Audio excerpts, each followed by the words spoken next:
رمضان کے مہینے میں بہت سے ایسے کام ہیں، نیکی اور احسان کے کام جنہیں انجام دیا جا سکتا ہے۔ وہ کام کون سے ہیں؟ ان کاموں کا مختصراً جائزہ لیں گے۔ رمضان المبارک کی رحمتوں اور برکتوں سے فائدہ اٹھانے کے لیے نیکی کے کاموں کی بہت فضیلت ہے۔ اللہ تعالی ہمیں ان کاموں کی رغبت، شوق اور حرص عطا فرمائے اور بھلائی کے کاموں میں سبقت لے جانے کی توفیق عطا فرمائے، آمین۔ پہلا کام ہے روزہ۔ رمضان المبارک میں سب سے اہم عمل روزہ رکھنا ہے۔ البقرہ کی آیت نمبر 185 میں اس کا تذکرہ ملتا ہے۔ حضرت ابو ہریرہ نے کہا کہ رسول اللہ صلی اللہ علیہ وسلم نے فرمایا، جو کوئی شب قدر میں ایمان کے ساتھ اور حصول ثواب کی نیت سے عبادت میں کھڑا، اس کے تمام اگلے گناہ بخش دیے جائیں گے، اور جس نے رمضان کے روزے ایمان کے ساتھ اور ثواب کی نیت سے رکھے، اس کے اگلے تمام گناہ معاف کر دیے جائیں گے۔ بخاری کی روایت ہے 1901 اور مسلم کی روایت کا نمبر ہے 1781۔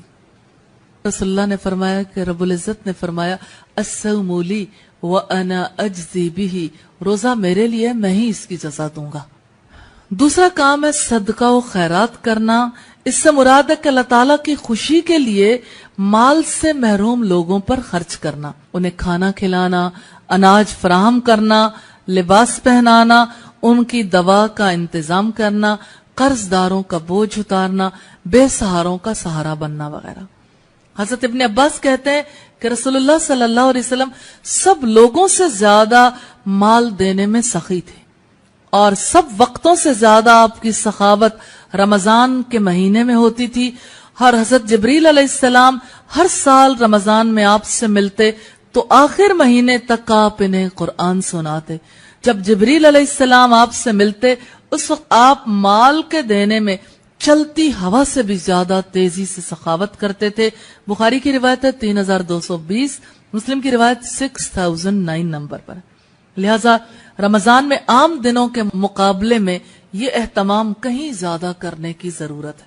تیسرا نیکی کا کام ہے رات کا قیام۔ رسول اللہ صلی اللہ علیہ وسلم رمضان المبارک کی راتوں میں جاگتے تھے اور آخری 10 راتوں میں اپنے گھرانے کے دیگر افراد کو بھی جگاتے تھے۔ مسلم کی 2787 نمبر روایت سے پتہ چلتا ہے۔ حضرت ابو ہریرہ سے روایت ہے کہ رسول اللہ نے فرمایا، جس نے رمضان کی راتوں میں بیدار رہ کر نماز تراویح پڑھی ایمان اور ثواب کی نیت کے ساتھ، اس کے اگلے تمام گناہ معاف ہو جائیں گے۔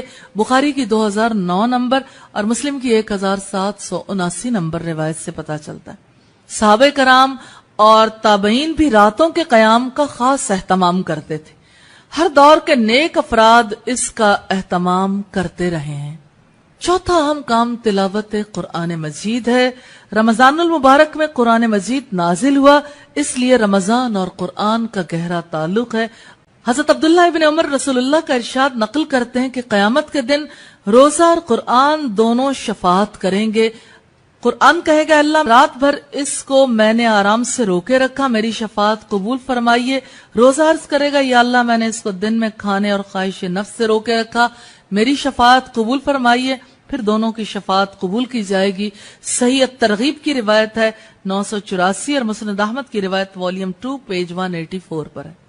رسول اللہ صلی اللہ علیہ وسلم رمضان المبارک میں عام دنوں سے زیادہ تلاوت کلام پاک کرتے تھے۔ اس مہینے میں نبی صلی اللہ علیہ وسلم کا حضرت جبریل علیہ السلام کے ساتھ دورہ قرآن کرنا، صحابہ کرام اور تابعین کا کثرت سے قرآن مجید کی تلاوت کرنا ہمارے لیے مثال ہے کہ رمضان المبارک میں کرنے والے اہم کاموں میں قرآن مجید کی تلاوت کتنی اہمیت کی حامل ہے۔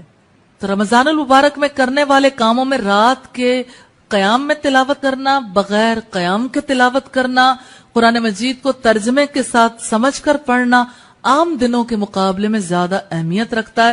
تلاوت میں توجہ اور تدبر پسندیدہ ہے۔ نبی صلی اللہ علیہ وسلم توجہ اور تدبر سے قرآن مجید پڑھتے تھے اور اس سے اثر قبول کرتے تھے۔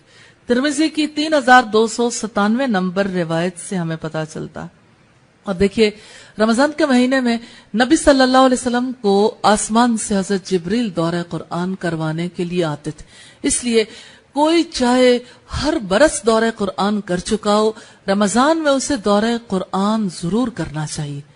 تلاوت قرآن کے حوالے سے اگر ہم دیکھنا چاہیں، صحابہ کرام میں سے کچھ لوگ عام دنوں میں 3 دن میں قرآن مجید ختم کر لیتے تھے، کچھ 7 دن میں، کچھ 10 دنوں میں، فضیلت والے مہینے میں اس سے بھی زیادہ پڑھنا جائز ہے۔ اللہ تعالیٰ ہمیں رات اور دن کے اوقات میں تلاوت کی توفیق عطا فرمائے، ہمیں تلاوت کا حق ادا کرنے کی توفیق عطا فرمائے، قرآن مجید کو ہمارے لیے قبر کی وحشتوں کو دور کرنے والا ساتھی بنائے، اس کے ذریعے ہم پر رحمتیں نازل فرمائے اور ہم سے راضی ہو جائے، آمین۔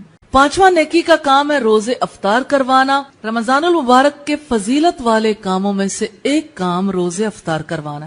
زید بن خالد جوہنی نے روایت کیا کہ نبی صلی اللہ علیہ وسلم فرماتے ہیں، جو شخص روزے دار کا روزہ کھلوائے یا مجاہد کو جہاد کے لیے تیاری کروائے، ان کے لیے روزے دار کے اور مجاہد کے برابر اجر ہوگا۔ شعب الایمان کی روایت ہے 3953۔ چھٹی چیز ہے اعتکاف۔ رمضان المبارک کی خصوصی عبادت ہے، اللہ کا قرب حاصل کرنے کے لیے عبادت کی غرض سے مسجد میں رہنا اعتکاف کہلاتا ہے۔ اعتکاف میں انسان کی بھرپور توجہ اسی جانب رہتی ہے کہ اللہ راضی ہو جائیں۔ رسول اللہ رمضان کے آخری 10 دن رات مسجد کے ایک حصے میں گزارتے تھے، عام معمولات اور تعلقات ختم کر دیتے تھے۔ وفات تک اعتکاف میں بیٹھنا آپ کا معمول رہا۔ آپ نے اس کی اتنی پابندی کی کہ ایک بار آپ رمضان میں نہ بیٹھ سکے تو آپ نے شوال کے آخری 10 دنوں میں اعتکاف کیا۔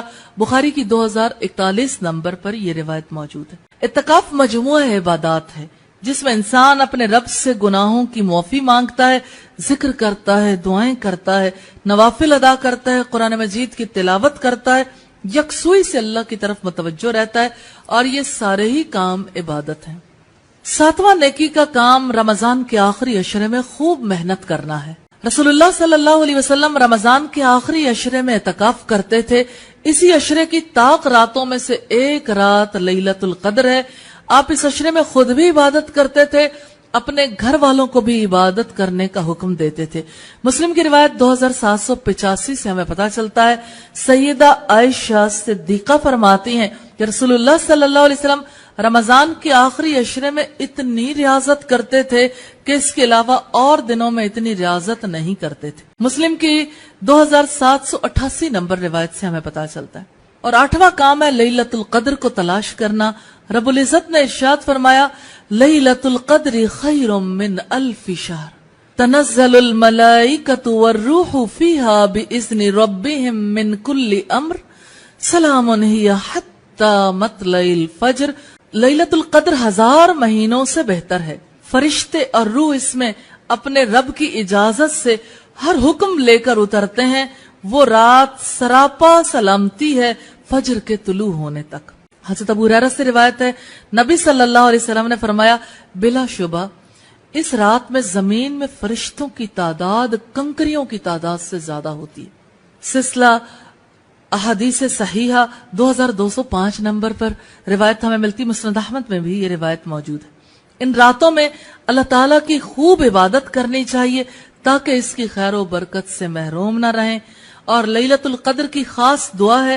حضرت عائشہ فرماتی ہیں، میں نے رسول اللہ سے عرض کیا، آپ کا کیا خیال ہے کہ اگر مجھے معلوم ہو جائے کہ شب قدر کون سی ہے تو میں اس میں کیا ورد کروں؟ آپ نے فرمایا، یوں کہو، اللہم انک عفو کریم تحب العفو فاعف عنی۔ ترمذی کی 3513 نمبر روایت ہے، اللہ تو بہت زیادہ معاف کرنے والا ہے، معافی کو تو پسند کرتا ہے، مجھے معاف فرما دے۔ اور 9واں کام ہے عمرہ کرنا۔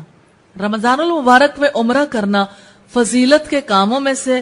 اللہ تعالیٰ کے گھر کی زیارت، طواف اور صفا مروہ کی سعی کرنا عمرہ کہلاتا ہے۔ رسول اللہ نے فرمایا، رمضان میں عمرہ کرنا میرے ساتھ حج کے برابر ہے۔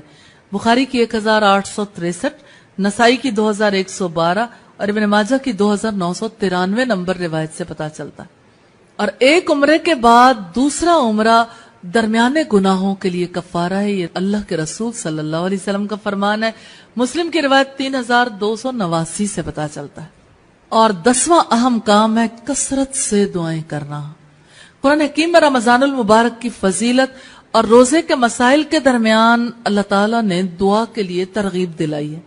البقرہ کی آیت نمبر 186 ہے، وَإِذَا سَأَلَكَ عِبَادِي عَنِّي فَإِنِّي قَرِيبٌ اجیب دعوت الداعی اذا دعانی، اور جب میرے بندے تم سے میرے بارے میں سوال کریں تو یقیناً میں قریب ہوں، میں پکارنے والے کی پکار کا جواب دیتا ہوں جب بھی وہ مجھے پکارتا ہے۔ اس مہینے میں خوب دعائیں کرنے کی ضرورت ہے، ایک دوسرے کے حق میں بھی دعائیں کرنی چاہیے۔ مسلم کی 6229 نمبر روایت سے ہمیں پتہ چلتا ہے اور بد دعائیں کرنے سے گریز کرنا چاہیے۔ مسلم کی 7515 نمبر روایت سے پتہ چلتا ہے